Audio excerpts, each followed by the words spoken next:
Happy Wednesday, everyone. Day 8 of my 20 videos for February, 40% of the way there with this.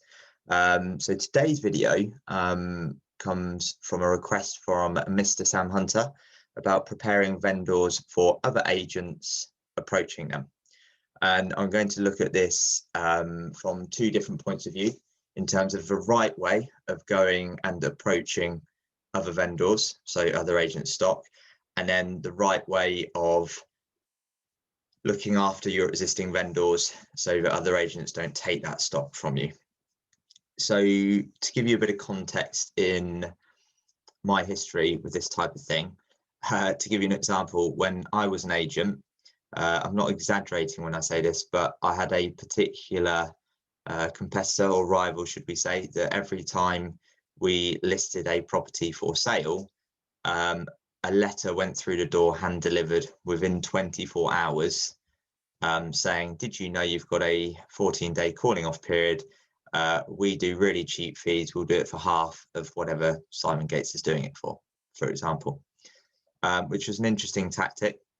Now, after that started happening quite often, I would prepare vendors for the reality that it would happen. So on the appraisal, on the instruction, I would say, look, just to let you know, probably same day, within 24 hours, you will have a knock at your door, or you have a letter pop through your letterbox saying you have a 14-day calling off period and someone will do it for half the fee that we're going to do.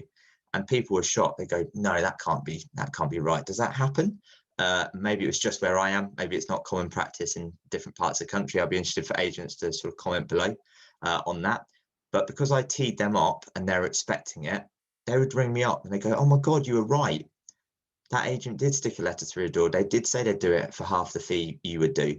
And I'd say, that's really interesting. I wish I had the time to be able to do that, but I'm concentrating my time and efforts on helping you sell your home rather than going out and sort of touting other agents' business. Worked really well. And I've actually got a folder down by my desk here with a ridiculous amount of those letters, which vendors actually used to give to me. They go, there it is. Would you believe it? And it was incredible how much it would vary each time. It might be half a fee. They might do it for a few £100. So that was a way of not doing it. So what I've done is I've prepared the vendor for the eventuality that it would actually happen. Now, if you move that forward a few weeks, a few months, let's say, and you've got a client who's on your books, you haven't sold, and they've got other agents in their ear telling them they can sell their house. Of course, that's going to happen to all of us. You just got to make sure you over communicate. I know it's a really simple one, but even if there's nothing happening, tell them nothing's happening. Like, don't just go 1, 2, 3, 4 weeks and just no feedback or communication because there's no viewings happening. Ring them up and say, look, nothing is happening. Are you happy with the marketing? Yes. Are you happy with us? Yes. Are you comfortable with me? Yes. Well, it must be the price then. Let's have a price realigning conversation. You can use home search, wink, wink, nudge, nudge, to have some really decent and make more what are difficult conversations a bit easier by realigning the price based on factual, cold, hard evidence from home search. When the land reg data comes through each month, talk them through it, ring them up and say, right, it's been 5 houses transact in your postcode area, 3-bed semis, this is what they sold for. What do you think? It's always a reason to have a conversation with someone. Maybe their motivations, their needs, their wants have changed. So try and communicate as much as you can. You've got to overserve them at that point. Now, in terms of prospecting other agents, so again, flip reversal of preparing existing vendors for other agents to approach them. If you're going to go approach other agents' stock, I appreciate we're in a strange time still with COVID in door knocking as such. But what I used to do was, yes, you'd have direct mail campaigns set up. Again, wink, wink, nudge, nudge, something going live very soon from us at Home Search. But I'd go and knock on someone's door. If I know I'm driving past that house and I've never been to appraise it, I don't know who they are, I'd knock on their door and say, can't stop, on my way to a viewing. I've produced this report for you. I thought you'd find it interesting as your house on the market. And 9 times out of 10, they'll take that report.